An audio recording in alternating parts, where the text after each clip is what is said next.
일단 제3지대 신당 추진 움직임이 빨라지고 있는데 오늘 이낙연 전 대표의 새로운 미래가 닻을 올립니다. 네, 그렇습니다. 오늘 2시에요. 서울 동작구에서 발기인 대회를 여는데요. 당명을 채택하고 선언문을 낭독하고 또 창당 준비위원장 선출 등이 이루어질 예정입니다. 당초 이 친명계 한준호 의원의 지역구인 고양 출마를 원했지만 부적격 판정을 받은 최성전 고양시장 그리고 이석현 전 국회 부의장 등이 동참을 선언한 바 있고요. 이준석 개혁신당 정강정책위원장 그리고 양향자 한국의 희망 대표 등 빅텐트 연대를 모색 중인 인물들도 참석 의사를 전했습니다. 이낙연 전 대표는 신당 발기인이 2만 명이 넘었다 이렇게 어제 언급하기도 했는데요. 이 밖에도 언급 들어보시죠. 양당이 폭주하지 못하게끔 중간에서 조정하고 합리적인 대안을 제시할 만한 그런 정도의 의석은 가져야 한다고 생각합니다. 많으면 많을수록 좋겠지만 최소한 5, 60석은 넘을 거라고 생각합니다. 네, 5, 60석 정도 기대한다. 이거 굉장한 자신감인데 일단 뭐 세를 불리고 있고요. 뭐 힘을 합칠 가능성도 있으니까 이런 말을 하는 것 같은데 장윤주 부위원장님, 민주당 많이 위협이 될 것 같습니다. 이런 말만 보면. 사실 이낙연 전 대표가 뭐 5, 60석을 목표로 얼마든지 세우실 수는 있을 것 같아요. 다만 그렇게 예상하시려면 좀 눈에 보이는 근거가 좀 있어야 될 것 같은데 사실 그 근거가 어떤 건지 저는 좀 알기는 어려운 것 같습니다. 그렇기 때문에 이제 소위 말하는 근거 없는 자신감이 아닐까 이런 우려도 솔직히 드는 것은 사실이라고 할 수밖에 없을 텐데요. 그리고 이낙연 전 대표 하면 그 지금까지 알려진 행보는 당연히 좀 엄중하고 또 신중하고 항상 근거나 팩트에 기반한 정치 행보를 보여주셔 왔는데 이번에 말씀하시는 5, 60석에는 어떤 근거가 있는지를 좀 국민들이 알기 쉽게 좀 제시를 해주셨으면 어떨까라는 생각도 좀 들고요. 네. 특히나 이제 말씀하시면서 발기인이 뭐 원래 2만 명이 모였다 뭐 이런 발언도 이제 주신 것으로 알려져 있는데 사실 이낙연 전 대표 정도 되는 그런 중량감 있는 정치인이 굳이 발기인이 이렇게 많이 모였다라는 것을 공언하셔야 할 정도로 지금 이 신당과 관련된 부분에 대해서 말씀을 하시고 홍보를 하셔야 되는 상황이 저는 좀 아쉽다는 생각이 듭니다. 그만큼 이낙연 전 대표의 탈당과 신당 창당에 대해서 당원들도 그리고 국민들도 많이 공감하지 못하고 있지 않나라는 생각도 들고 과연 어떤 명분이신지 그리고 어떤 정치적 방향이 있으신지를 앞으로 더 많이 설명해 주셔야 될 것 같습니다. 네, 이종훈 실장님, 네. 5, 60석 네. 근거 없다고 말씀하셨는데 이낙연 전 대표의 근거는 뭘까요? 이전에 양당 체제에서 3당을 하는 사람들이 저희는 이번에 3석만 얻겠습니다. 이번에 5석을 얻겠습니다. 이렇게 시작하는 정당 네. 없었어요. 전부 다 30석, 교섭단체 최소한 네. 교섭단체 이상. 옛날에 30석이 교섭단체였으니까요. 그렇게 지릅니다. 일단 그래야 우리 세가 이렇다라고 과시를 하는 것이고 지금은 어떤 근거보다는 세가 이렇게 불려 나간다 해서 실제로 현역 의원들을 자꾸 유혹하는 거거든요. 네. 우리 정말 많이 나와. 지금 얘기하고 있어. 그러니까 당신도 빨리 나와 하는 그런 메시지를 전달하는 것이지. 혹하게 만들 수도 있다. 그렇죠. 과학적으로 이게 내가 몇 석이고 몇 석 이렇게 해서 이야기하는 건 아마도 언론이나 혹은 이런 이 정치 분석할 때 이야기하는 것이지. 현재는 그래서 새 과시, 새 불리기용 발언이다라는 겁니다. 그 정도다? 알겠습니다.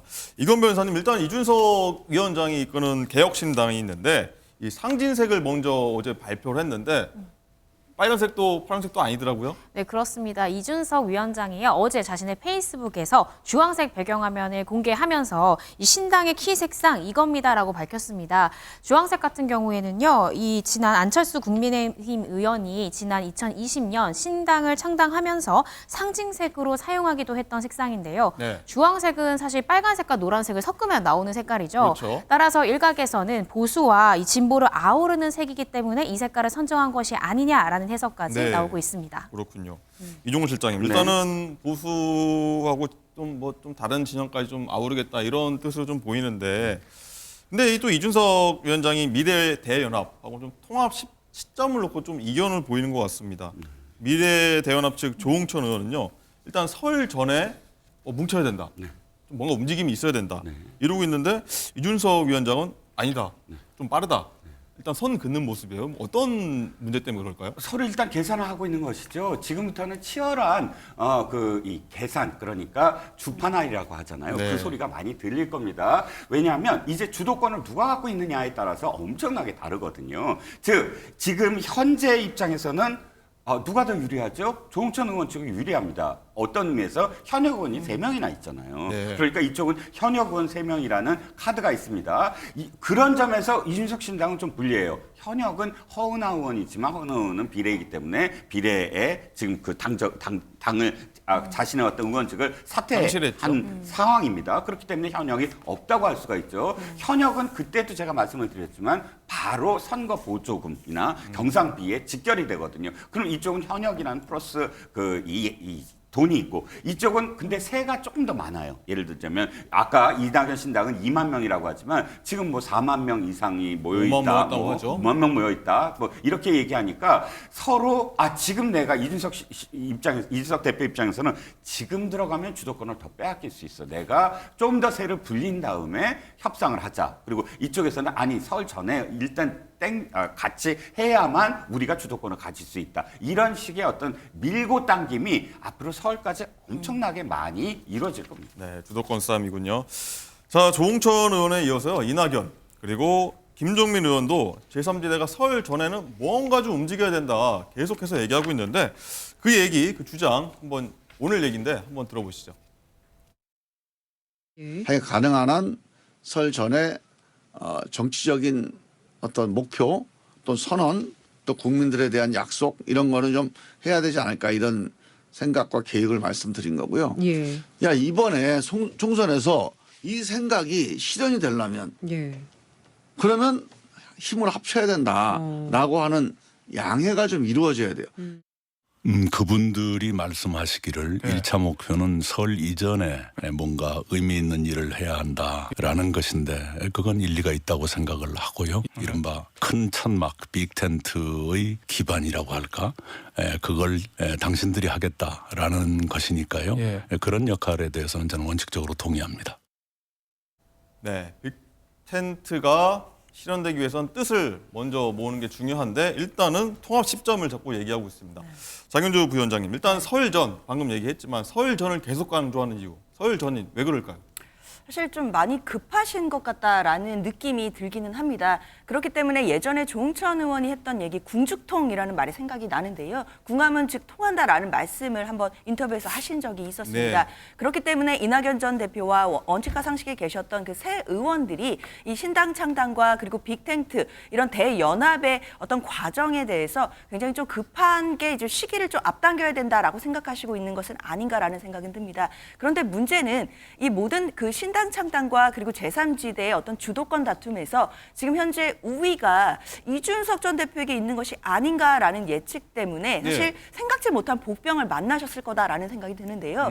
왜냐하면 이준석 전 대표 같은 경우에는 미묘한 또 어떤 입장차를 보입니다. 설전은 좀 너무 빠르다라는 취지로 선을 긋고 있거든요. 그렇다면 결국 이준석 전 대표는 본인은 급하지 않다라는 것을 또 의미하는 바일 수 있기 때문에 이런 부분에서는 어느 정도 시점이 엇갈린다 볼 수 있고 그리고 이낙연 전 대표나 원칙과 상식에 계셨던 새 의원이나 민주당에 계실 때부터도 항상 시점을 정해놓고 답을 달라고 하셨던 적이 있었습니다. 그러나 그 결과는 다 아시겠지만 정치라는 것이 항상 시점을 앞두고 정해놓고 상대에게 답을 내놔라 이런 것이 잘 되지 않는 경우가 많이 있거든요. 이번에도 이 설 전에 뭔가 된다 이런 시점을 통하지 않을 가능성이 높다 이렇게 생각합니다. 네, 분석에 따라서요. 뭐 이준석 쪽이다, 아니면 이낙연 쪽이 더 주도권이 있다, 좀 다른 것 같습니다. 한번 지켜보도록 하겠습니다.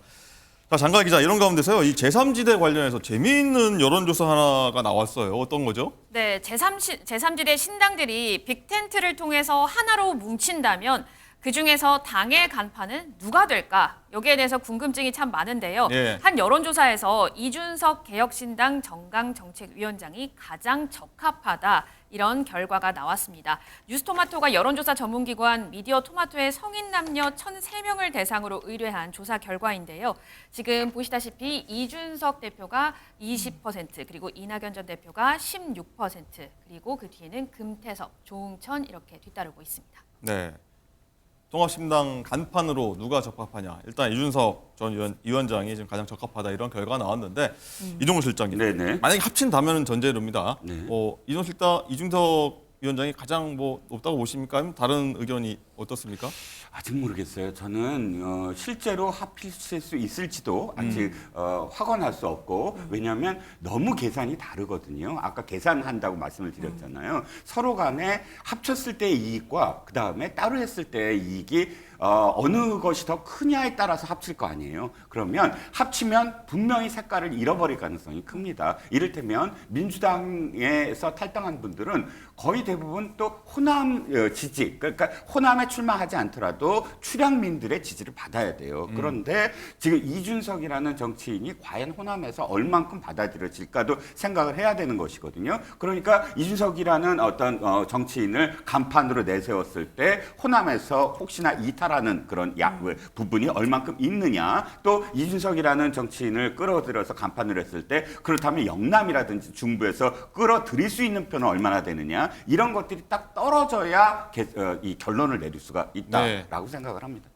혹시 그러면 저분들 중에 사실 이준석 위원장은 좀 한계가 있다고 말씀하시는 것 같고 이낙연 전 대표는 또 당대표 자기는 안 할 거다. 네. 이 정도로 계속 얘기를 하는데 누가 그럼 가장 적합해 보이십니까? 아니, 이낙연 대표가 만약 안 한다고 한다면 다른 뭐 김종민, 양향자, 이현우, 금태섭, 조홍천 의원의 한계는 아주 대중적인 지도가 높지 않아요.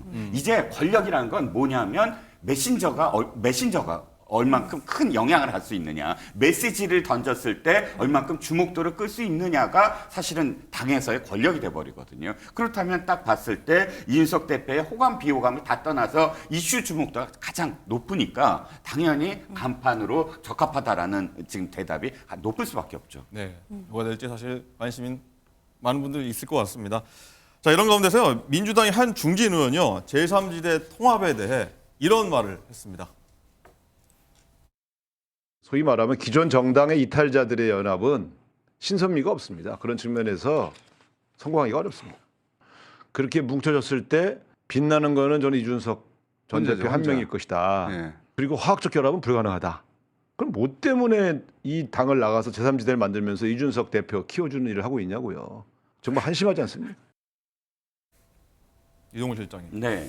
일단 우상호 의원 말은 이준석 위원장 키워주는 거 아니냐, 네. 이런 뭐 좀 평가절할까요? 비판일까요? 이런 말을 하네요. 그래도 우상호 의원은 지금 굉장히 객관적으로 저는 표현하는 것 같아요. 왜냐하면 주관적으로 표현하시는 분들도 있거든요. 민주당에서 이준석 대표 응원하는 도리어, 그래서 이준석 대표를 간판으로 해라. 그랬을 때 이탈하는 거는 도리어 보수 쪽이 더 이탈할 것이다. 그러므로 전략적으로 이준석 대표가 지금 굉장히 크고 있다. 또 지지를 많이 받고 있다라는 말을 민주당 소속의 많은 분들이 일부러라도 전략적으로라도 하는 것 같아요. 그런데 저는 우상호 의원 말씀이 어느 정도는 전 동의는 합니다. 네. 자신들이 정말로 이준석이라는 정치인과 함께 했을 때 가치가 연대가 될 수 있느냐를 이야기하면서 설득을 하면은 모를까, 아이고 이게 함께 하면은 굉장히 새가 커질 것 같다. 라는 이익의 연도로서만 지금 비춰지거든요.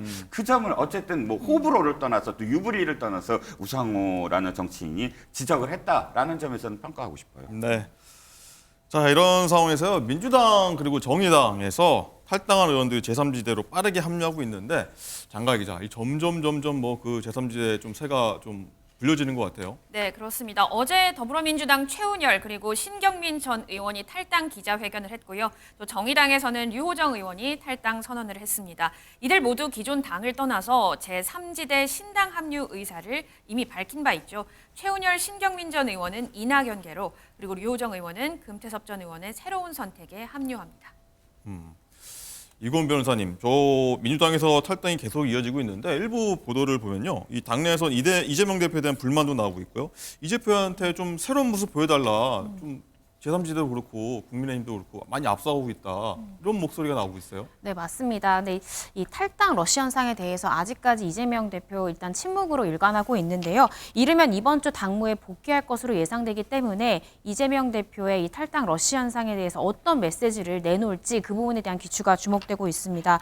네, 언급해 주신 대로 민주당 내에서 이 분열 양상에 대해서 당 지도부도 우려의 목소리를 내놓고 있는데요. 실제로 이 고민정 최고위원은요, 지난 한 라디오와의 인터뷰에서 이재명 대표를 언급하면서 증오의 정치를 종식하겠다라고 하면서 나부터 돌아보겠다라고 말씀하셨기 때문에 지금은 행동으로 보여줘야 될 때다라고 언급하기도 했고요.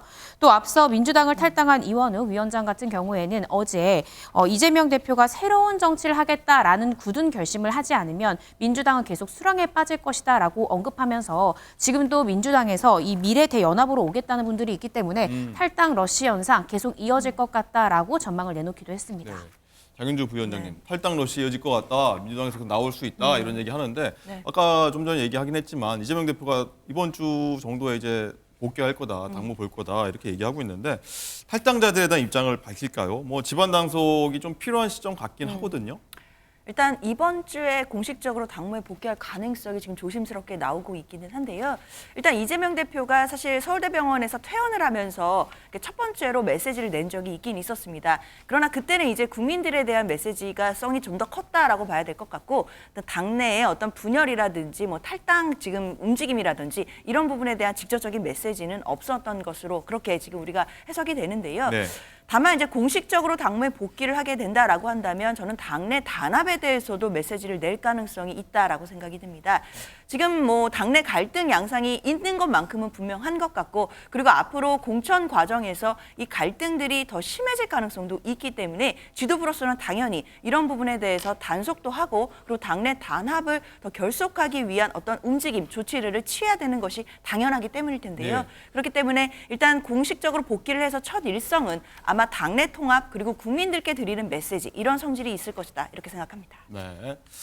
그리고 장관 기자, 일단 야권 얘기 한번 해보도록 하겠습니다. 야권에서는요, 비례연합정당 만들자 막 목소리 서로 계속해서 얘기 내고 있어요. 뭐 선거제 관련된 거죠. 그렇습니다. 열린민주당, 기본소득당 그리고 사회민주당 등 야권의 군소 정당이 뭉친 개혁연합신당이 민주당에 비례연합정당을 공동 추진하자 이렇게 제안을 했습니다. 용해인 기본소득당 의원은 어제 반윤개혁 최대 연합을 만들자고 했는데요. 민심을 국회의석에 고스란히 반영하는 연동형 비례대표제를 안착하자고 했습니다. 민주당 일각에서는 지지 의견이 나왔지만 꼼수 위성정당 논란이 다시 불거질 수도 있다 이런 우려도 함께 나오고 있습니다.